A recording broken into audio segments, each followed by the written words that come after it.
Good morning and welcome to the first video review on Dragon's Anime. Today we're taking a look at Elder Scrolls Online on the PS4. So basically I've been playing this game for about a month now. I have a character that's been worked up pretty good, and I'm just taking a look at the game overall. Right now I'm browsing through Coldharbour, just doing some general quests, and thought you might like to see what it looks like towards the higher end of the game. I'm going to avoid doing any story quests for you, so I don't do any spoilers. Game plays pretty well. It's been a while since I last played a Elder Scrolls game. I played Daggerfall 2, or I'm sorry, Elder Scrolls 2 way back in the day when it first came out. There's been some changes, obviously.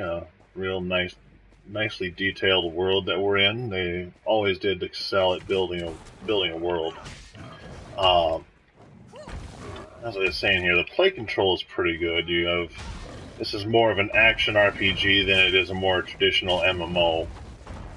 There are multiple player elements. In fact, you might see a player run past me here as I'm fighting at some point. But a lot of this game, from what I've seen, has been primarily run into the world, kill shit, because nothing is all that powerful compared to you as long as you do your proper leveling. And then just make your way through. There are some group dungeons where you have to have a group, but I really haven't run into any content that requires a group.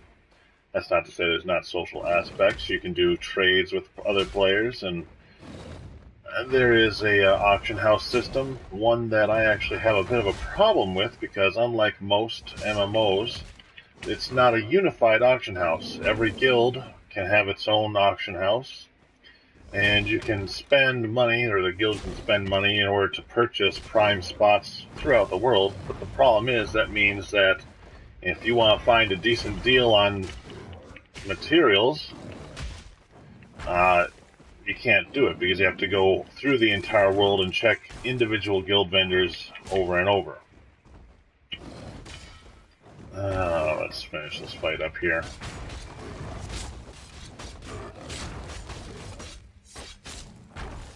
As you can see here, I managed to pick one of the enemies that actually does have a little bit of a health sponge effect. You can tell by the way that their name has kind of a ornate entry up there.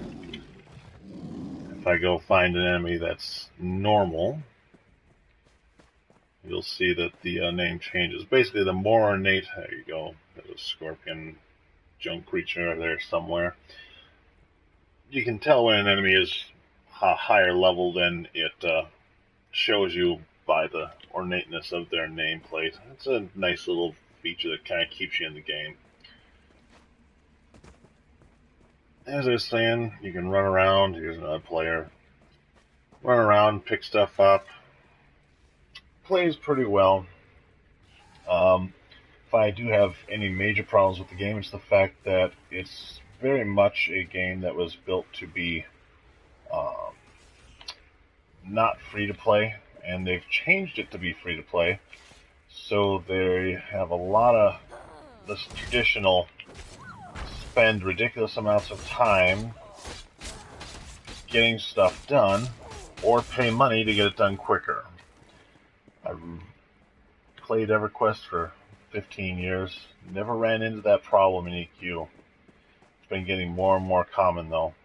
Unfortunate, but what are you going to do? Story-wise, the game is actually really good. Like I said, the Elder Scrolls series has always been really good about building the world and building characters that you kind of give a damn about. And Elder Scrolls Online is no different. I'm up towards the end game now, and there are characters that are still taking part of the story that have been around since the very first time you took up a quest. Some of that pacing has fallen apart a little bit here in Coldharbour, however, because up to this point, the world is split up into 3 factions that each have their own world locations and don't really cross over all that much as far as characters. However, once you get to Coldharbour, all 3 factions are in the same place, and characters that you've been running with since the beginning of the game don't necessarily recognize you anymore. Let's see here. There we are. You can change your active quest pretty easily, as you can see. And there's lots and lots and lots of lore to read through. I don't know what the game is like on the PC. I kind of wish I had played it there, however, because there's some options that I know are available on the PC, like add-ons and such, to make some of the interface a little bit more interesting. Available there that just aren't available on console. With that said, it still plays really well with a controller, and really that's been true since Skyrim, where it's been built more towards having a console controller than it is towards playing with a keyboard.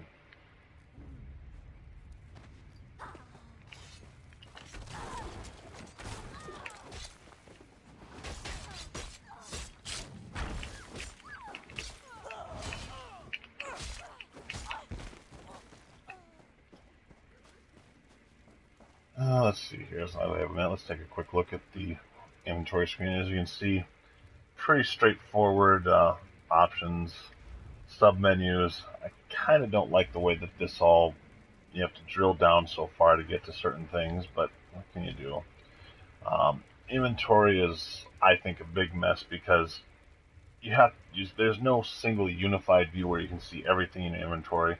I also really wish that there was a way to turn off the little new item notices, because I really don't need to know that I've picked up another filter of health or yet another material. I'm picking them up everywhere, every few seconds.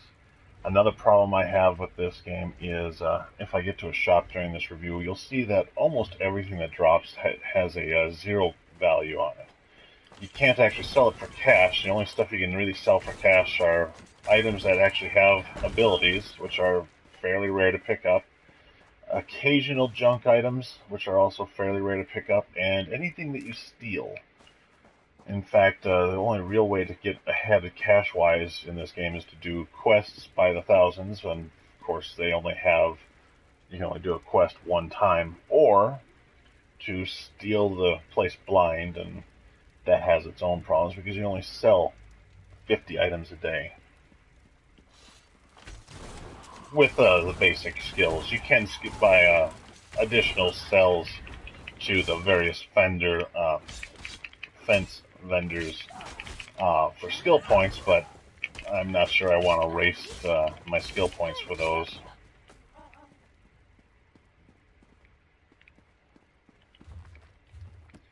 Lots and lots of lore, like I said.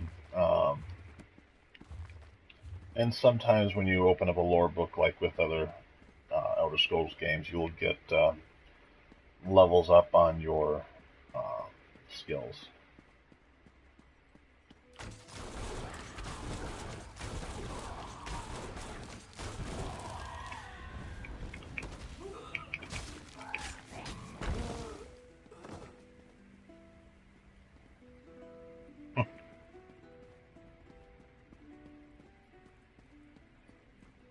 You can see here, just like other Elder Scrolls games, you can kind of see what's in your general area. Empty icon like this means you haven't been there and it's not stored permanently on your map yet. A white icon is your current quest. Yeah, there's a lot of little conveniences. I really do wish I could see the full map, because this is a huge game. I really do wish I could see like a mini map on the screen at some points, but no big problem there. Like I said, that's one disadvantage of playing it on console. You don't get to use some of the add-ons that have been developed.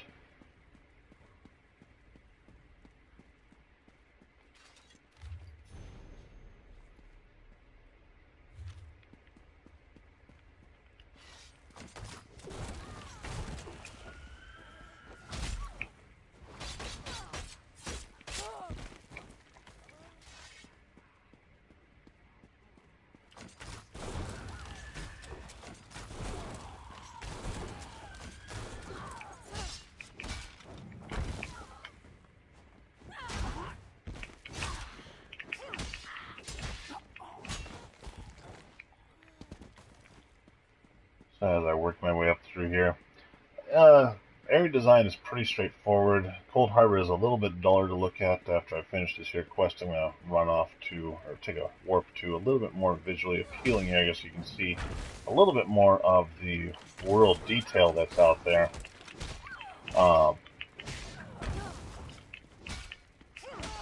Fighting-wise, it's pretty straightforward. You have a number of skills. You only have 5 skill slots plus your ultimate to work with, so you have to be kind of careful with what you level up. The really nice thing about character creation in ESO games is that there's really no individual requirements. I am playing a Dragon Knight with this character. However, as you can see, I can switch from a two-handed sword to a dual wield. For a while, I was running with a destruction staff, which is more, traditional sorcerer. I'm wearing full heavy armor, but I could wear a full set of light armor if I wanted to for more magic regen. Everything that you do really opens a skill chain, as you can see here. Here's my class abilities, here's various weapon abilities, here's armor abilities, and every single one of these has additional sub-abilities that you can activate to increase your power. For instance, when I'm wearing heavy armor, I have additional health, I have additional constitution. There are various skills that you can pick up from the guilds that you can join, like the Fighters Guild. You've seen me using this crossbow quite a bit, where it does additional damage to undead and Daedra and such. And like you say, it's all about putting together good skill sets that are self-supporting and help you get through without too much trouble.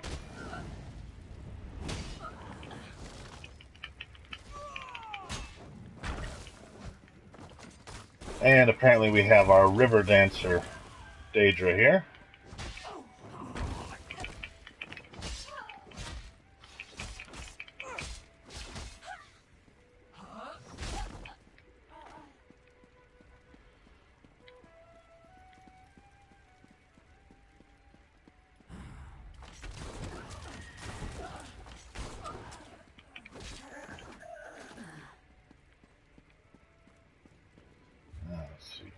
Consumable is run out, so let's refresh that real quick.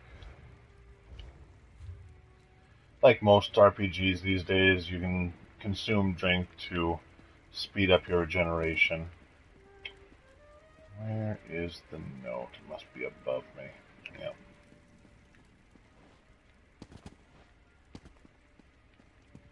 You can, as I was saying, you can drink potions or eat food to provide certain regeneration bonuses. Pretty straightforward stuff with the food and drink for this game. You can either get bonus to regeneration speed, or you can get additional health. Higher level foods affect more types of skill, or more types of your resources. Right now, I just took a blue food, which increases the regeneration of my health and stamina. Purple foods do all three. I believe epic foods also do everything, basically. So here is the end of our quest, and we're going to have this little fight. You can see she has that slightly more ornate name, so she's going to be a bit of an undercon. That's alright, though. No! Stibbins is mine! You won't take him from me!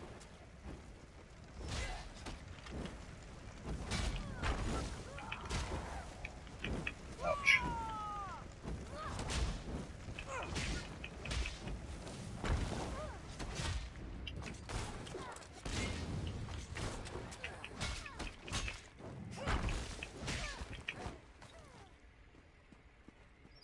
And here's our soon-to-be rescued quest target. Oh, thank you. Let's meet by the Way Shrine, just east of this tower. I'll be fine. As long as the Daedra think I still belong to Drusilla, they won't harm me.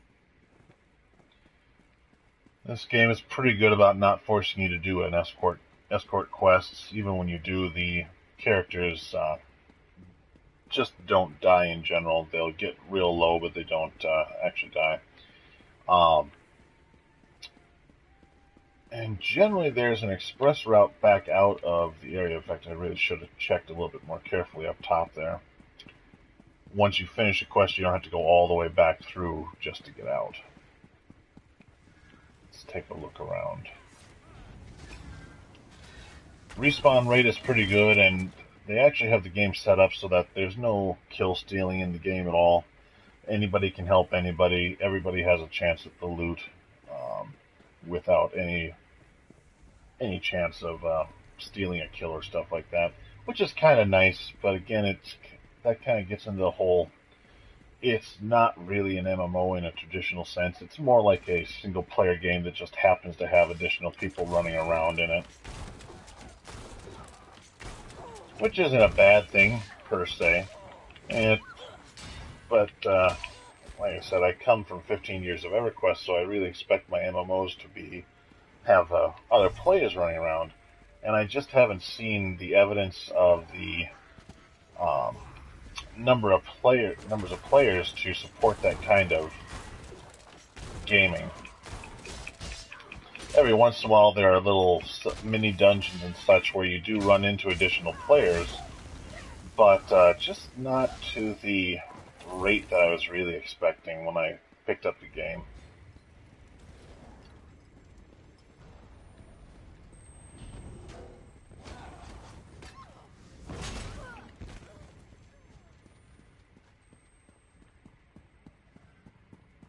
So unlike most quests, I actually do have to run back down through here. Let's see here, while I'm running down, let's talk briefly about some more of the multiplayer features. And there are guilds in this game that you can join. In fact, you're allowed to join up to 5 at any given time, which is very unusual. Normally there's just the one guild that you're allowed to be a part of. Joining a guild grants you access to that guild's bank. I can't tell you much about the administration of those guilds, because obviously I'm not that far into one. But it's pretty configurable what you can add. Each guild gets a certain number of voice chat channels. The more players in the guild, the more voice chat channels they get. And as long as we're on the topic of voice chat in this game, one thing I've been really disappointed with on the console version is that there's no way to turn off auto join.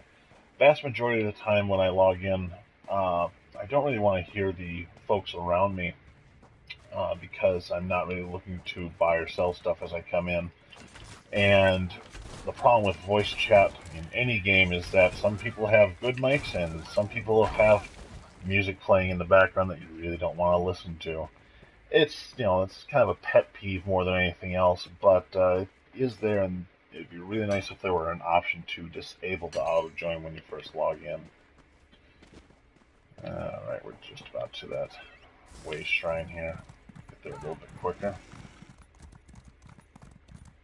There are mounts in this game, and one of the nice things about having a mount in this game is that once you unlock a mount on a particular character, that mount becomes available for all characters. Who knows what Drusilla would have made me do. I won't forget what you did for me. Even a loyal servant can withstand the charms of a beautiful winged Daedra for only so long, you know. I saw a city from the top of the tower. I'll head there and try to find my dear Lady Laurent. Freedom is a wonderful thing, and I'm sure that dear Lady Laurent has missed me terribly. That's excellent news. The poor dear really isn't cut out for taking care of herself. She depends on me for everything. The Mages Guild hired Lady Laurent and a few other scholars and treasure hunters for some sort of mission. I was never really made privy to the finer details. Anyway, Lady Laurent had me gather her equipment and follow her through. Quite so. Like I said, I must have blacked out. When I everything here is just beauty was voice over, and it's good voice acting. Carried me to the top of that tower. Well, it wasn't that bad. Drusilla was very kind for an evil Daedra. All voice acting in the game, which again is not an issue in and of itself either, but it does get a little bit taxing to listen all the way through. And just check all these quest notes so I can pick up the lore. So we have the way shrine system in this game as well, which allows you to, first off, res. If you happen to die, you can res at the nearest way shrine, so you want to be sure to unlock them right away. It also allows you to travel worldwide. You don't actually have to go to a way shrine to travel, but if you travel from a way shrine, you don't have to pay for it. Here you can see some of the earlier levels. I think I'll do. Yeah, let's take a look at Deshaan, since we have our capital city here of Mournhold. Deshaan's a little bit more visually interesting than Coldharbour, which has that gray overtone, and it certainly fits with the setting because it's, of course, close to hell as this game gets. There are a lot of familiar places here if you've played EverQuest. I'm sorry, if you've played the other Elder Scrolls Online games. Like I say, I came from Elder Scrolls 2 Daggerfall, so I recognized Wayrest when it was named as a really good job of keeping consistency with their history in this game. Here in the cities, you can see there's lots and lots of people around. It takes a little while for them to all load in, which is why they're coming up black right now, but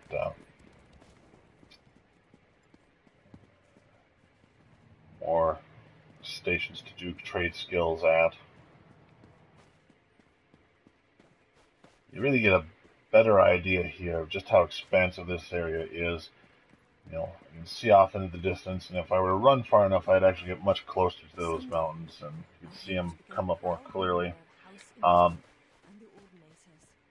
lot of good, just general walk-by chat, like you just heard there.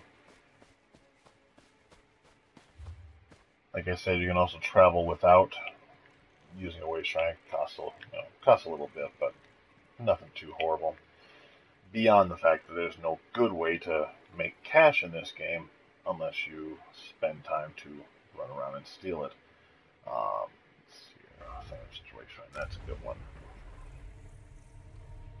Really well detailed environments, really nice vistas to look out on.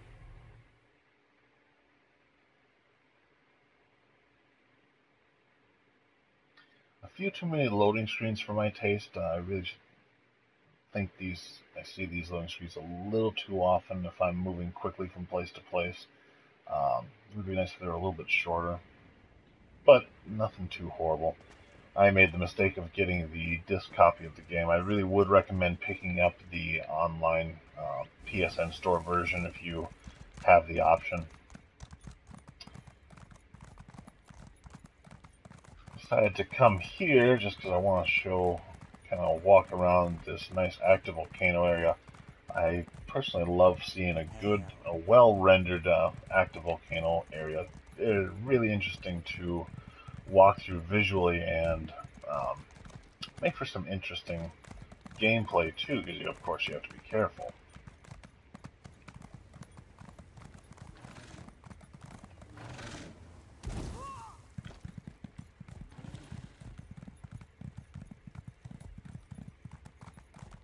There's one spot in particular that I'm actually heading for here, so if you'll just bear with me as I mark my spot. As you can see, I can set waypoints so I have a general idea of where I'm going. Make it a little bit easier to get from here to there. Alright.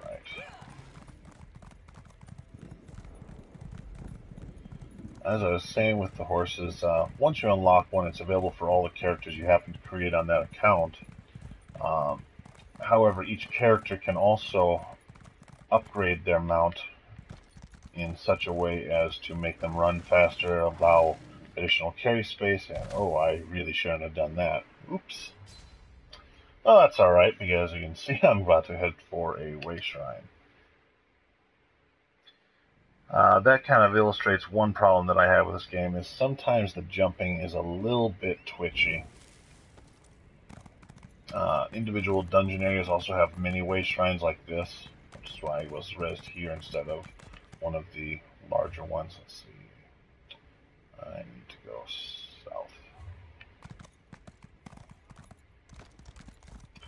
south. This particular area is a little bit annoying because there's only one way in to really get through safely.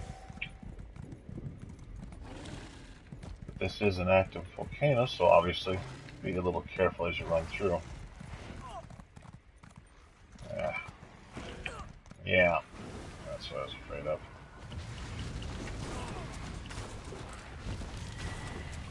One thing I really wish about this game is that enemies that are way too low to even touch you still turn around and attack you. And once your mount gets low enough on stamina, which happens when you're sprinting like I was, um, you get knocked off, and that's kind of ridiculous for a level 8 critter to knock off a level 49 player. Alright. There we are. Let's make this short.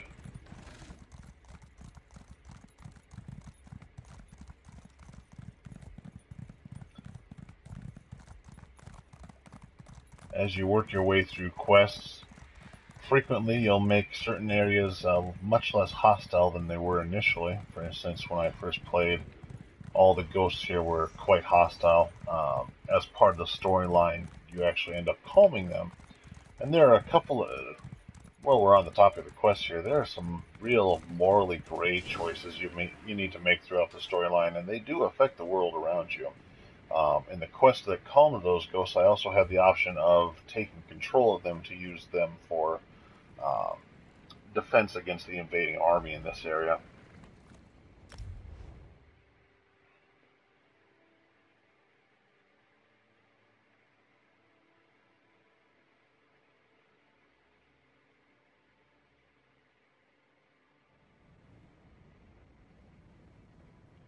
I want to swing into this area, and like I said, especially at night, this this view is really quite scenic. And as I said, they've done a really impressive job of environment creation in this game. Very good work on that. I kind of wish it was the night, local nighttime, because this view is really just stunning at night.